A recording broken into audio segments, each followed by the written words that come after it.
नमस्कार मंडळी, मी स्वाती स्वामी व्लॉगमध्ये तुमचे मनापासून स्वागत आहे।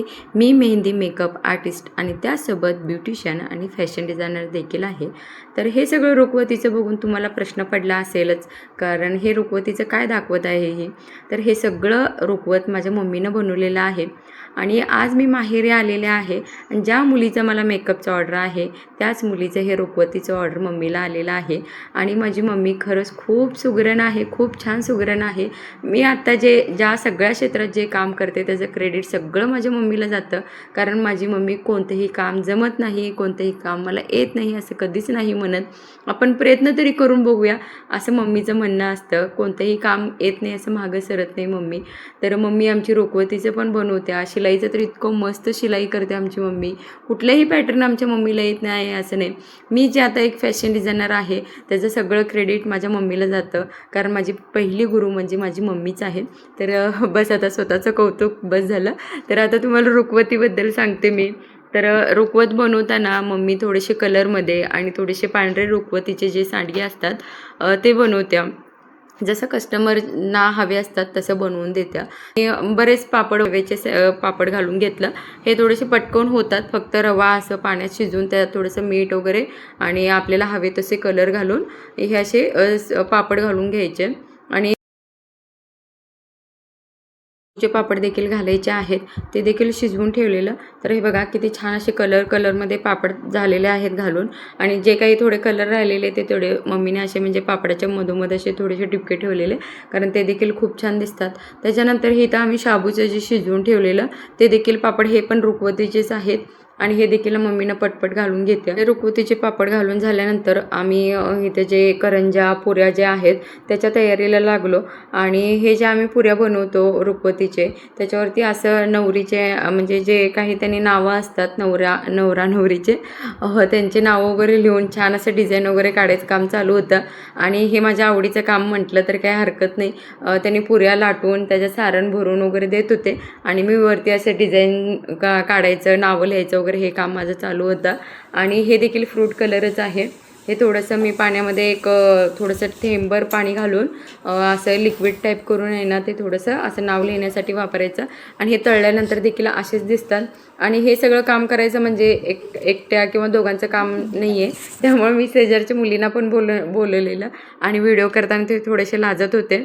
तर त्यांनी लाटून देत होते, मम्मी सारण भरून देत होती आणि मी त्याच्यावरती नाव लिहायचं काम माझं चालू होतं।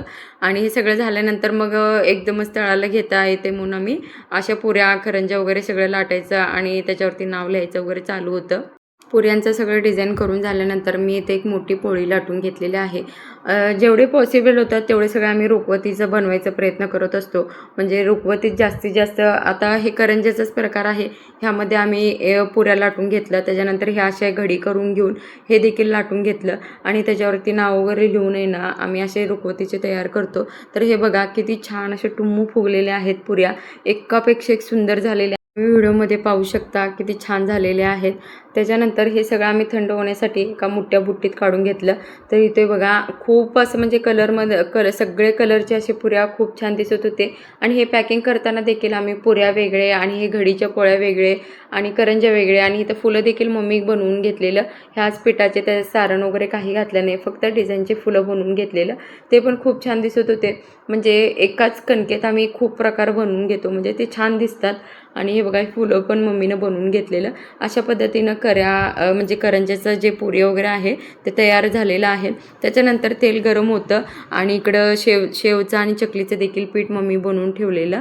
तर हे शेव देखील रुखवतीचेच आहेत आणि मम्मी शेव देखील घरीच बनवत्या, आणि दिवाळीचा फराळ मी कितीही बनवू दे पण मम्मीच्या हातचा फराळ खाल्ल्याशिवाय मला काही समाधान होत नाही, कारण मम्मी फराळ खूप छान इतकं टेस्टी बनवते ना, खूपच मस्त बनवत्या।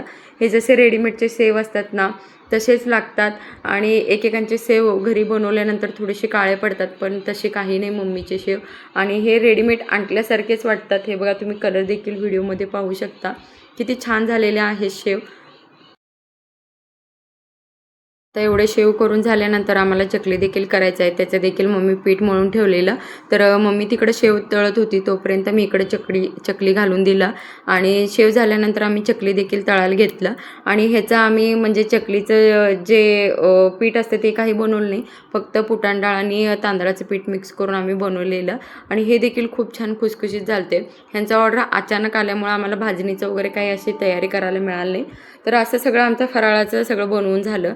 त्याच्यानंतर दुसऱ्या दिवशीचा हा पॅकिंगचा व्हिडिओ आहे, कारण त्याच दिवशी आम्ही पॅकिंग नाही केलं, कारण गरम गरम घातलं ना तर थोडंसं पाणी सुटतात. तर हे जे बुट्टे आहेत रुखवतीचे हे आम्ही रेडीमेडच विकतच आणलेलं आहे, हे घरी नाही बनवलं. आणि काही म्हणजे कस्टमर जर का जास्ती चार्जेस देतो म्हटले तर आम्ही असे रेडीमेड बुट्टे घेऊन येतो. नसेल तर आम्ही प्लास्टिकमध्येच असे थोडेसे मोठे प्लास्टिक आणून पॅकिंग करून देतो. तर ते देखील छान दिसतात आणि हे पण छान दिसतात. फक्त ह्याच्यामध्ये थोडंसं म्हणजे डिझाईनचे बुट्टे असल्यामुळे वेगळं दिसतं डिझाईन पॅकिंग वगैरे.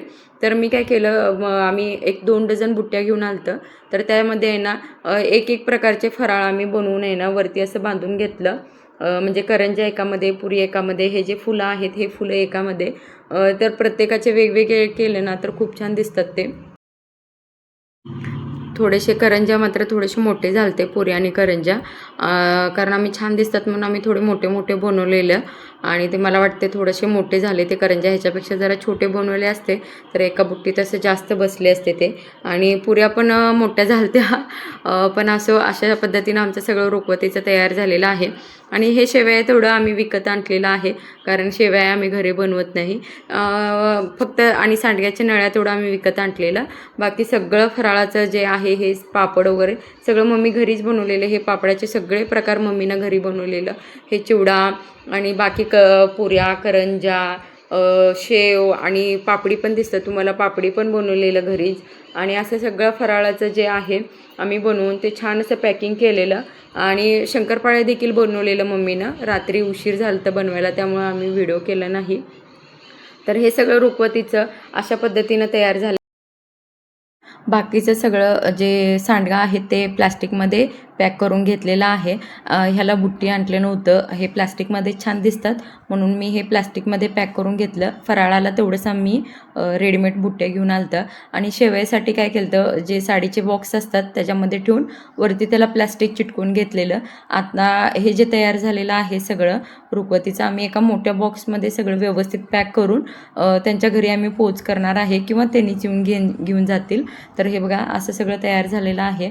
आणि त्यांनी जेवढे ऑर्डर दिले ते त्याच्यापेक्षा जास्त आम्ही त्यांना बनवून देण्याचा प्रयत्न केला आहे. सांडग्यामधले प्रकार, फराळातले वगैरे सगळे बनवून तयार केलेलं आहे आणि त्याचे पॅकिंग देखील झालेले आहेत. तर आजचा व्हिडिओ तुम्हाला कसा वाटला नक्की कमेंट करून सांगा. तर आजचा व्हिडिओ तुम्हाला आवडला असेल तर एक लाईक करा, शेअर करा आणि मस्त म्हणजे खूपच आवडला असेल तर प्लीज एक सबस्क्राईब करा. भेटू आपण पुढच्या व्हिडिओमध्ये. बाय.